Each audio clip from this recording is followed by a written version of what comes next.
आज हम स्टार्ट करते हैं स्टीरियो आइसोमरिज्म को। स्टीरियो आइसोमरिज्म क्या होता है, इस पे हमने बात करनी है जी। देखें, ये ऐसा आइसोमरिज्म होता है जिसमें मॉलिक्यूलर फार्मूला भी सेम होता है और स्ट्रक्चरल फार्मूला भी सेम होता है, लेकिन इसमें जो थ्री डी अरेंजमेंट होती है या ओरिएंटेशन होती है वो डिफरेंट होती है। कि जो एटम्स या मॉलिक्यूल्स होते हैं, अटैच होते हैं, उनकी जो अरेंजमेंट होती है वो डिफरेंट होगी। ठीक है, थ्री डी ओरिएंटेशन जो होती है ना वो डिफरेंट होती है यहाँ पर। अब एक बात आपको बता दूं कि जब हम रोटेट करते हैं सिग्मा बाड के अराउंड तो different three D arrangement occur होती है। जब सिग्मा बाड के अराउंड रोटेशन करवाते हैं तो डिफरेंट थ्री डी अरेंजमेंट हमें मिलती है। ठीक है, ये आगे मैं बात करूंगा। लेकिन अगर आप पाई बॉन्ड के अराउंड रोटेट करवाएं तो वो रोटेशन पॉसिबल नहीं होती, क्योंकि पाई बॉन्ड जो होता है ये एक वीक बॉन्ड होता है। मिसाल के तौर पर पाई बॉन्ड जो बनता है वो ऐसे बनता है।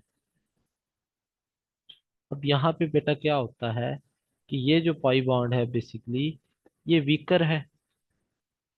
ये वीकर है डेफिनेटली। जब इसको रोटेट करवाना चाहोगे तो ये टूट जाएगा, जबकि सिग्मा बॉन्ड ऐसे बनता है। ये सिग्मा बाड है। इसमें क्या होता है, न्यूक्लियस एक दूसरे के अंदर धंसे हुए होते हैं। तो सिग्मा बाड को आप इजीली रोटेट करवा सकते हो। तो सिग्मा बाड के अराउंड रोटेशन के नतीजे में जो चीजें हमें मिलती हैं उन्हें हम कन्फर्मर्स कहते हैं। क्या कहते हैं? कन्फर्मर्स। कन्फर्मर्स वो चीजें होती हैं या वो अरेंजमेंट होती है जो हमें ऑब्टेन होती है, obtain due to rotation around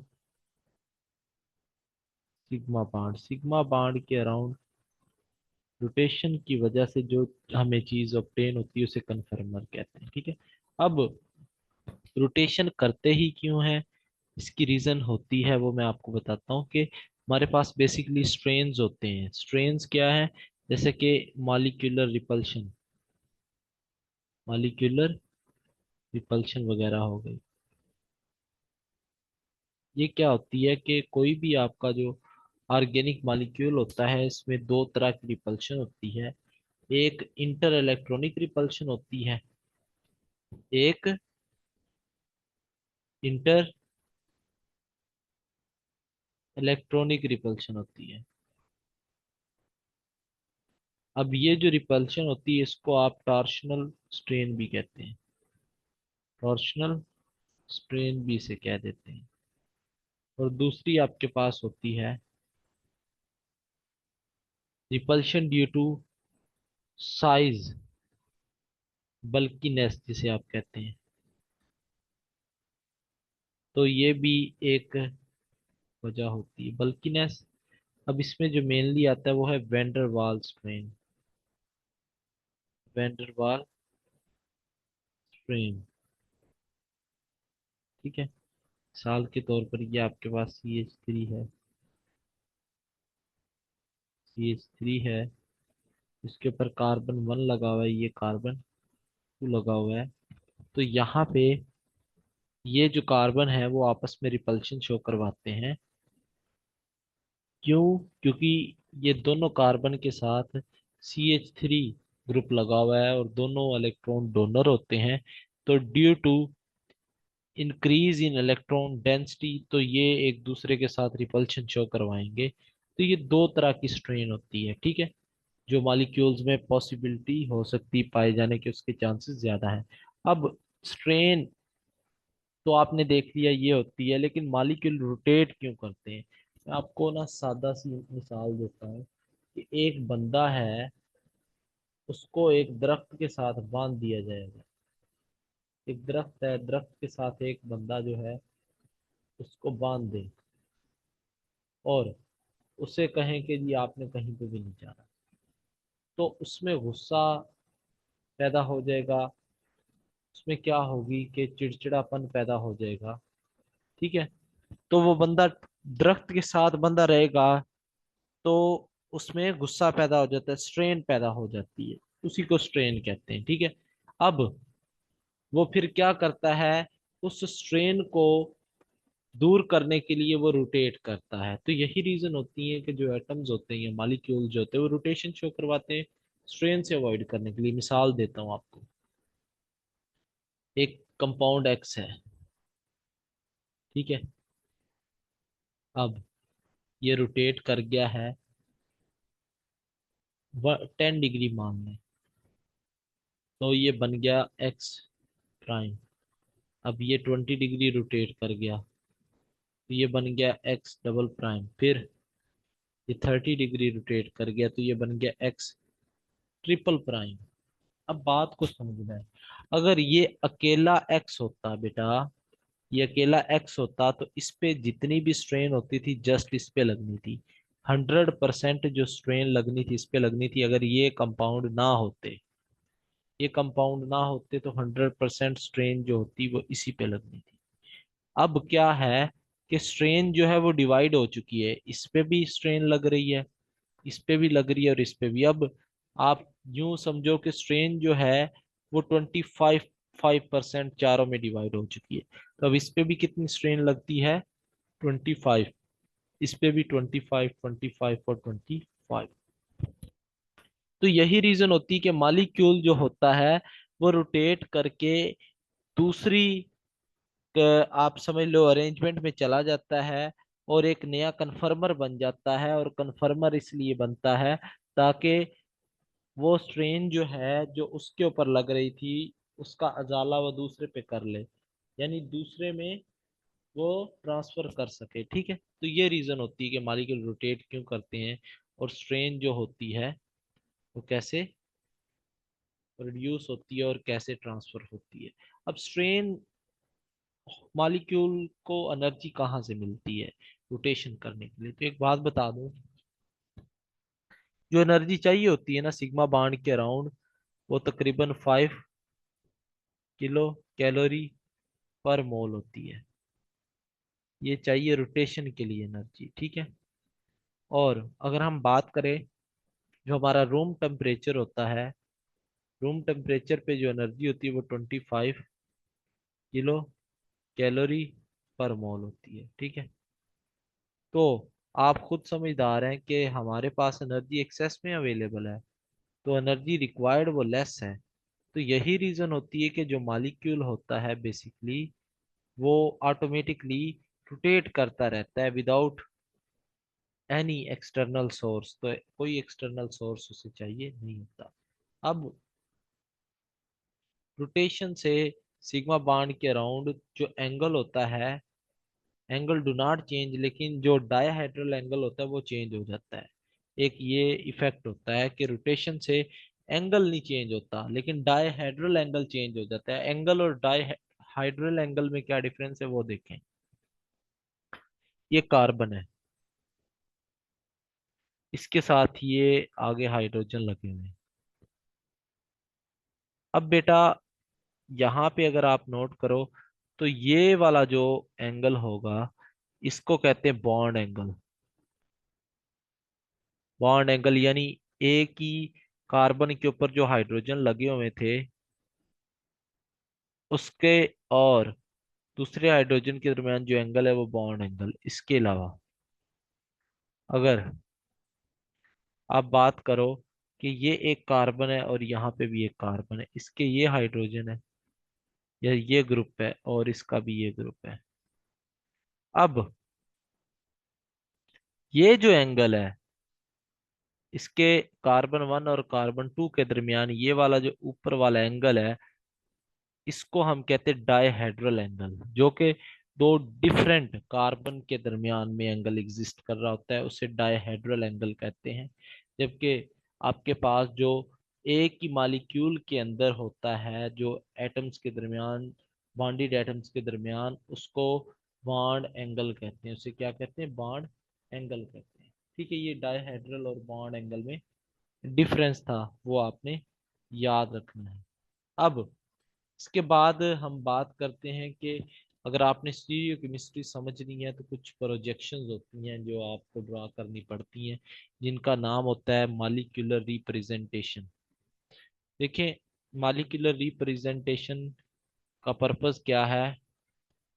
इसका पर्पस होता है कि आसानी से और जल्दी से हम बहुत बड़े स्ट्रक्चर को ड्रा कर दें एक छोटी फॉर्म में। मिसाल के तौर पर आपके पास है CH3 CH2 CH3, इसको एन ब्यूटेन कहते हैं। ठीक है, जिसे एन ब्यूटेन कहते हैं। अब आपने सिलेक्ट कर ली ये कार्बन 1 और ये कार्बन 2। ठीक है, ये सिलेक्ट कर लिया आपने।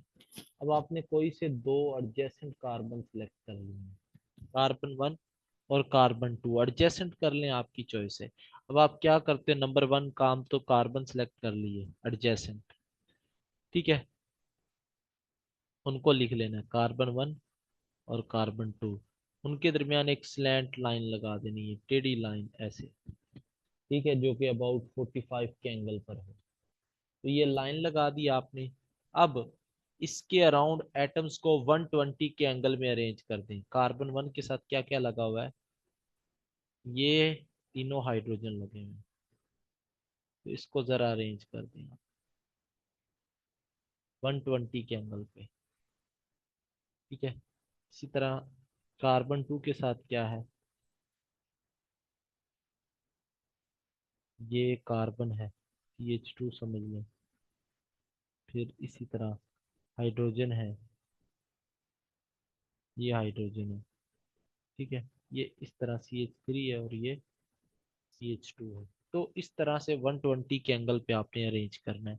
इसको कहते हैं सा horse projection.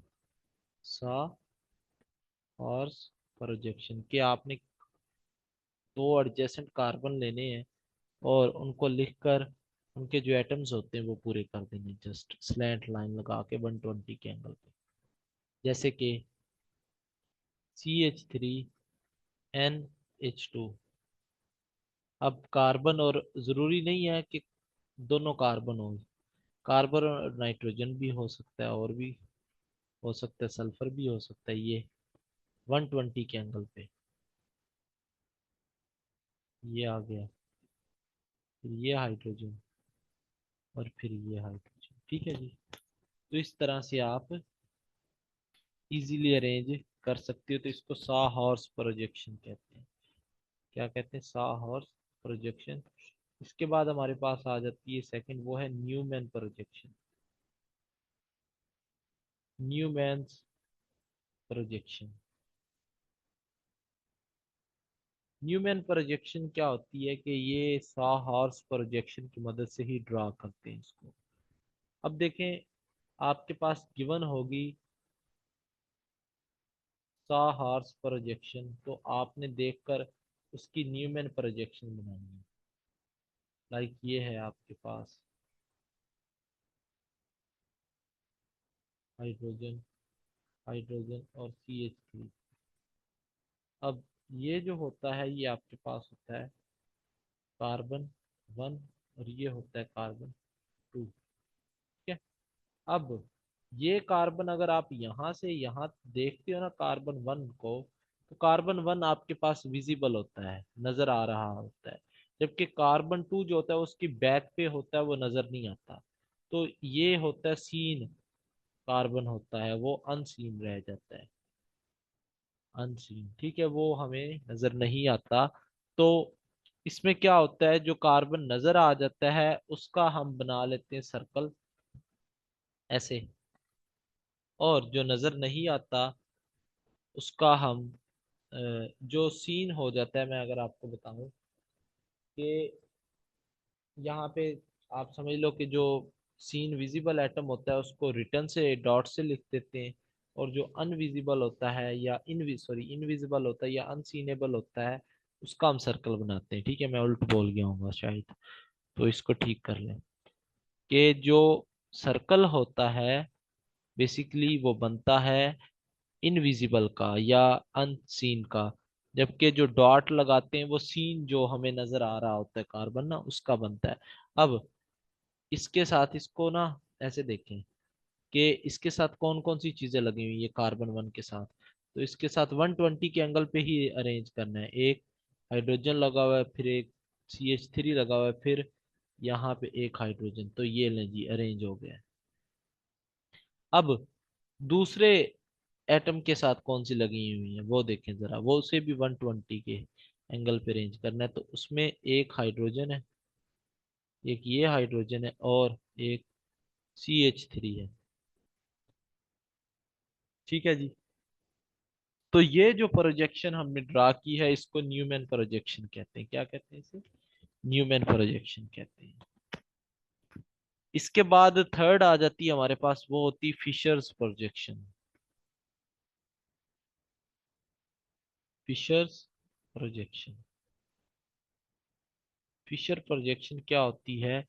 Fischer projection basically consist होती है एक वर्टिकल लाइन पे और एक से ज्यादा हॉरिजेंटल लाइंस पे। और जो भी जहां पर ये लाइन इंटरसेक्ट करती हैं यानी मिलती हैं आपस में, वो जो पॉइंट्स होते हैं वो कार्बन होते हैं। मिसाल के तौर पर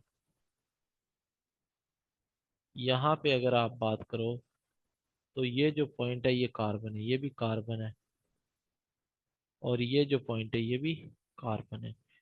ठीक है। जो वर्टिकल लाइन होती है एक, और मैं अगर आपको बताऊं वर्टिकल लाइन जो होती है बिलो द प्लेन होती है। क्या होती है? Below the plane. और जो हॉरिजॉन्टल लाइंस होती हैं ये अबव द प्लेन होती हैं। अबव द प्लेन होती हैं। ठीक है। अब आपने कोई भी मॉलिक्यूल है उसकी ये फिशर्स प्रोजेक्शन ड्रा करनी, तो आप ऐसे, ये CH4 की है।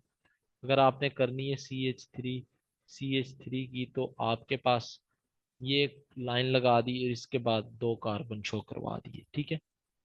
तो ये आपके पास फिशर प्रोजेक्शन होती है। For drawing Fischer projection one carbon should be down from below as well from one top, यानी एक कार्बन टॉप पे होगा और एक जो होगा वो डाउन पे होगा। ठीक है। जो यानी अबव द प्लेन और बिलो द प्लेन। तो ये कुछ प्रोजेक्शंस थी जो यूजफुल होती हैं बेसिकली। अब अगर हम बात करें कन्फर्मर्स की, तो कन्फर्मर्स क्या होते हैं उसको हम देखते हैं। ठीक है। तो मैंने आपको एक डेफिनेशन तो बता दी है कन्फर्मर्स की, लेकिन मजीद देख सकते हैं। कन्फर्मर्स,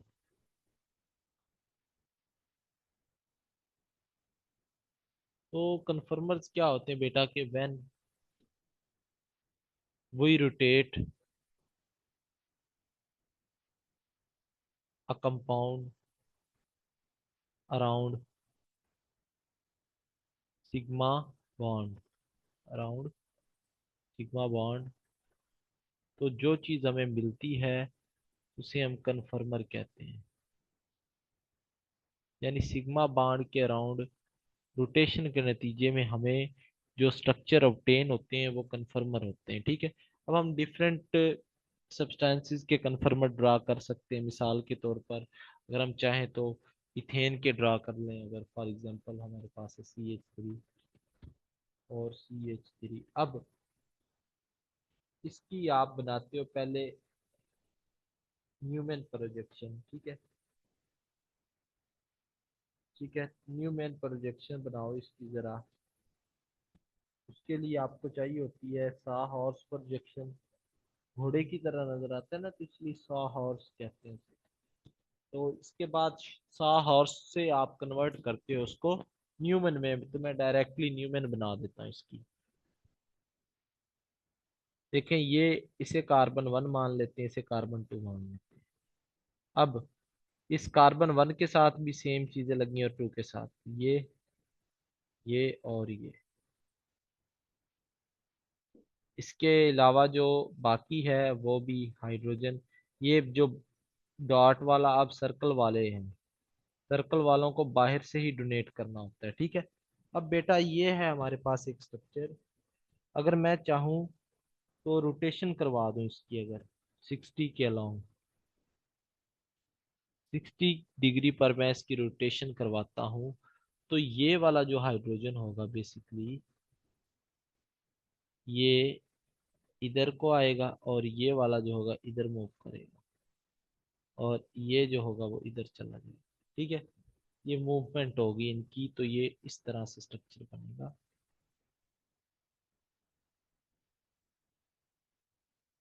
आपके पास अगर हम 60 डिग्री की रोटेशन करवाते हैं तो ये इस तरह से स्ट्रक्चर बन जाएगा। या पहले आप इसका स्टार्ट ही ये ले लेना, ऐसे अलग अलग ले लें ताकि आपको मजीद अच्छे से समझ आ जाए। मैं आपको बताता हूँ, ये ले लें, और यहाँ पे हाइड्रोजन, और यहाँ पे, ठीक है। ये जो है इनविजिबल कार्बन, और विजिबल के क्या होंगे अब, यहाँ पे, फिर यहाँ पे विजिबल के, और यहाँ पे। अब देखो बेटा, ये एक दूसरे से दूर दूर है, तो मैं समझाने की खातिर आपको ना ये स्ट्रक्चर लिया। अब इसको 60 डिग्री पे रोटेट करवा दें। रोटेट करवाएंगे तो ये हाइड्रोजन इधर आ जाएगा, ठीक है, और ये वाला हाइड्रोजन इधर चला जाएगा, और ये इधर, और ये इधर, और फिर ये इधर, ये इसकी जगह चला जाएगा, ऐसे रोटेशन हो जाएगी। तो ये अब आपके पास कंपाउंड बनेगा, क्लॉकवाइज रोटेट करवाया आपने। ये और ये, अब यहाँ पे क्या होता है बेटा कि ये इधर आएगा, तो ये बेसिकली एक कार्बन जो होता है ना वो साकिन रहता है, अपनी पोजीशन पे रहता है, वो नहीं जाता कहीं पे, ठीक है। तो ये इधर आएगा तो ये इसके ऊपर आ जाएगा, मतलब ये ऐसे समझ लें कि ये जो है वो इसके ऊपर आ चुका है अब, और ये भी इसके ऊपर आ गया, ये भी इसके ऊपर।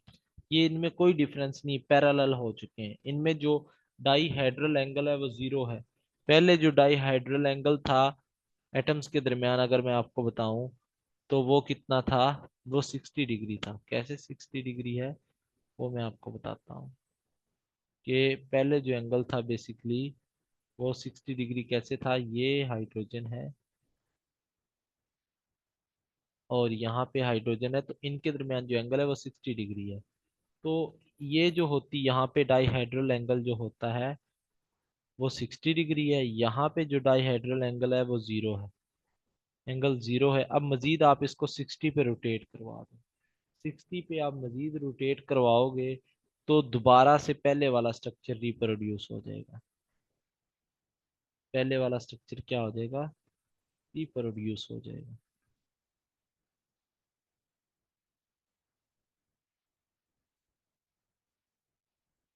ठीक है, ये स्ट्रक्चर आपका क्या हो गया, दोबारा से रिप्रोड्यूस हो गया, यानी पहले वाला और ये थर्ड वाला ये सेम है। तो तब तक आपने रोटेशन करवानी होती है जब तक के जो रिप्रोडक्शन ना हो जाए स्ट्रक्चर की। तो इथेन के अगर आप 60 डिग्री के लॉन्ग रोटेशन करवाते हो तो दो ही कन्फर्मर होते हैं, कितने, दो ही कन्फर्मर होते हैं अगर आप 60 डिग्री के अराउंड रोटेशन करवाते हो तो।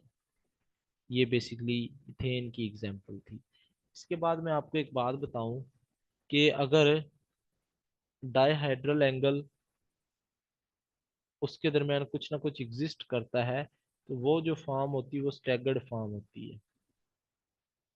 स्टैगर्ड फॉर्म होती है, ये नाम रखा हुआ है। अगर डायहेड्रल एंगल जीरो हो जाए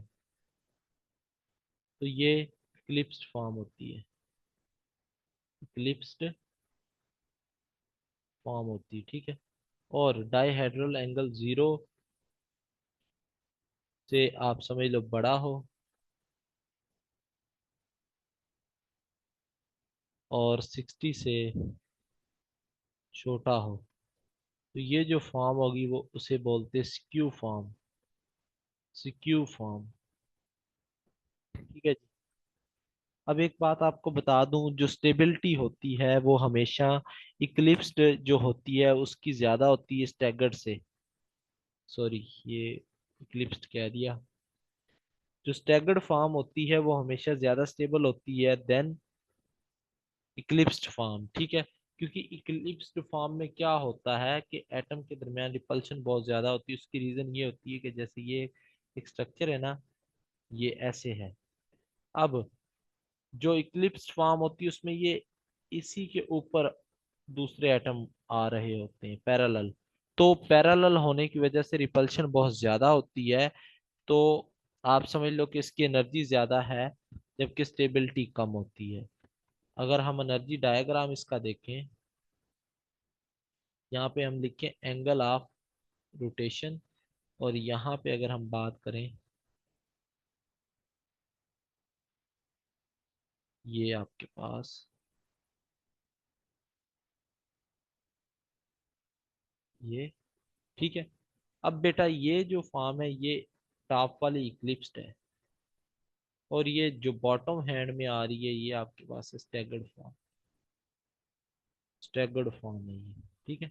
स्टैगर्ड आप देख रहे हो लो इन एनर्जी है, जबकि Eclipse is more in energy है, ठीक है। तो इक्लिप्स जो है वो एनर्जी उसकी ज्यादा होती है, जबकि स्टैगर्ड की जो एनर्जी होती है वो कम होती है, ठीक है। तो ये बात आपने याद रखनी है। अब आप अपनी मर्जी से ब्यूटेन के कन्फर्मर्स भी ड्रा कर सकते हो, आपकी चॉइस है। लेकिन यहाँ पे मैं आपको एक चीज और बताऊंगा। चलिए ब्यूटेन के, एन ब्यूटेन के मैं आपको ड्रा करके ना समझाने की कोशिश करता हूँ। एक नई चीज है, देखें। CH3, CH2, जब कार्बन ज्यादा हो जाए ना तो दरमियान वाले कार्बन चूज करते होते हैं, ठीक है। यानी इनके जो सेंटर में ये वाला और ये वाला सेंट्रल वाले कार्बन चूज करने होते हैं। तो देखें, मैं डायरेक्टली बना देता हूँ आपको ये इधर साइड पे। ये है हमारे पास फर्स्ट फॉर्म, इसकी जो होगी वो ये होगी, हाइड्रोजन, हाइड्रोजन और CH3 और ये हाइड्रोजन, ये जो इनविजिबल कार्बन के हैं, और ये CH3, ठीक है। अब अगर आप इसको 60 डिग्री रोटेट करवाओ, जब इसको 60 डिग्री रोटेट करवाओगे ये वाला इधर चला जाएगा और ये वाला इधर आ जाएगा। तो ये वाला जो होगा वो इधर चला जाएगा। जो बाहर वाला होता है ना एक्चुअली, जो आप समझ लो कि नजर नहीं आ रहा होता, उसने रोटेशन शो करवानी है, ठीक है। ये आगे ऐसे बन जाएंगे। यहाँ पे हाइड्रोजन है तो, और यहाँ पे था हाइड्रोजन और नीचे था CH3। अब देखें बेटा क्या होगा कि यहाँ पे ये CH3 आ गया है, और यहाँ पे ये आ गया हाइड्रोजन, और यहाँ पे ये आ चुका है हाइड्रोजन। अब इसको अगेन 60 डिग्री रोटेट करवाओ आप, तो ये बनेगा ऐसे,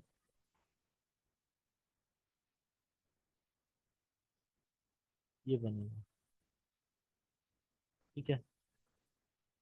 और साथ में जो हाइड्रोजन होगा एक इधर आ जाएगा, एक इधर आ जाएगा और एक इधर आ जाएगा। इसको मजीद रोटेट करवाओ, देखते जाओ जब तक कि पहला स्ट्रक्चर रिपीट ना हो जाए। 60 डिग्री रोटेशन करवाओ इसकी, तो आपके पास ये बन जाएगा ऐसे। ये ये हाइड्रोजन, ये भी हाइड्रोजन, और ये CH। यहाँ पे आपके पास ये होगा जी, ये हाइड्रोजन, ये हाइड्रोजन और ये CH3 हो जाएगा। अब जरा गौर करना है बेटा, ये इससे मजीद इसके कन्फर्मर नहीं बनेंगे। आप ट्रा करके देख लीजिएगा, आपको पहला जो स्ट्रक्चर होगा वो वापस मिल जाएगा। यहाँ पे मैंने एक बात बतानी है आपको। यहाँ पे जो डायहेड्रल एंगल है वो है 60 डिग्री, और यहाँ पे जो डायहेड्रल एंगल है वो है 0 डिग्री। अगर दो एटम्स के दरमियान डायहेड्रल एंगल 0 हो तो, लेकिन चलें इसको रहने दें, अभी बताता हूँ। यहाँ पे डायहेड्रल एंगल अगेन 60 डिग्री, और यहाँ पे डाईहेड्रल एंगल जो है वो आपके पास होता है 0 डिग्री। अब यहाँ पे समझना है ना, ये चारों फॉर्म बहुत इंपॉर्टेंट है। देखिए 1 और 3 में डाईहेड्रल एंगल 60 है, जो कि स्टैगर्ड फॉर्म है। स्टैगर्ड फॉर्म में एंगल जीरो नहीं होता, कुछ ना कुछ एंगल होता है, उसको स्टैगर्ड फॉर्म बोलते हैं।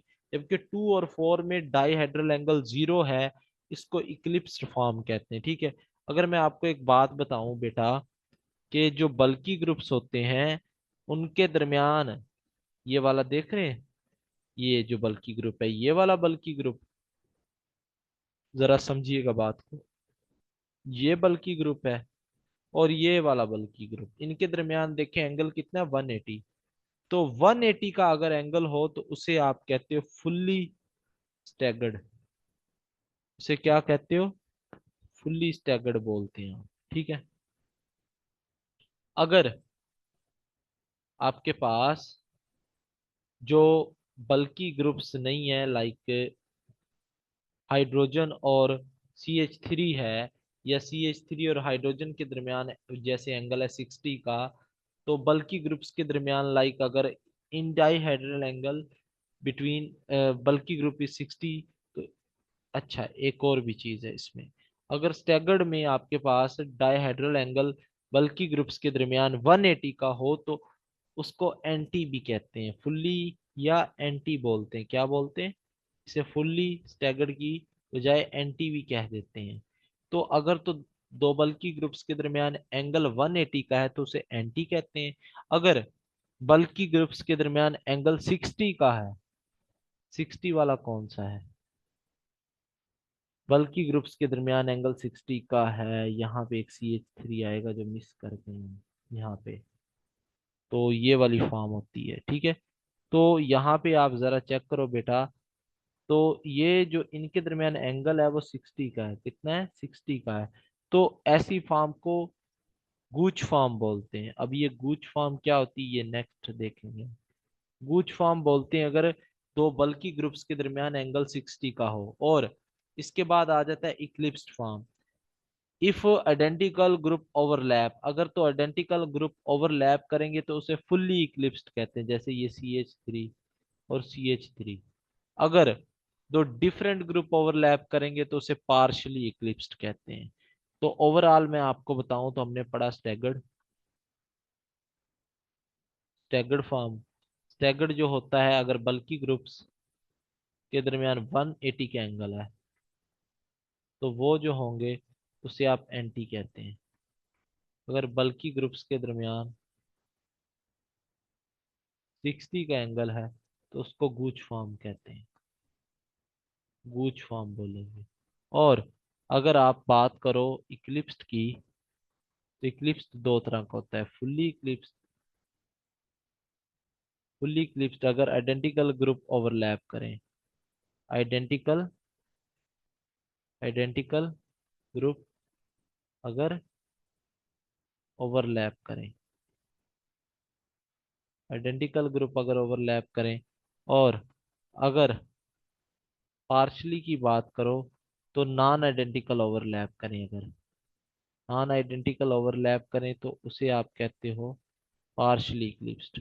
तो स्टेबिलिटी की अगर हम इनकी बात करें तो जो एंटी फॉर्म होती है स्टैगर्ड की वो ज्यादा स्टेबल होती है। फिर आपके पास आती है गूच फॉर्म, गूच फॉर्म के बाद आपके पास आती है पार्शली इक्लिप्स्ड, पार्शली के बाद आती है फुल्ली इक्लिप्स्ड। क्योंकि रिपल्शन का ऑर्डर ये होता है, रिपल्शन लेस सबसे ज्यादा होती है, लेस वो एंटी में होती है। ठीक है। तो ये मेनली आपके पास कन्फर्मर्स थे। और नेक्स्ट फिर हम इंशाल्लाह कल देखेंगे। कोई आपका यहाँ तक सवाल हो तो बताएं जी, एनी क्वेश्चन,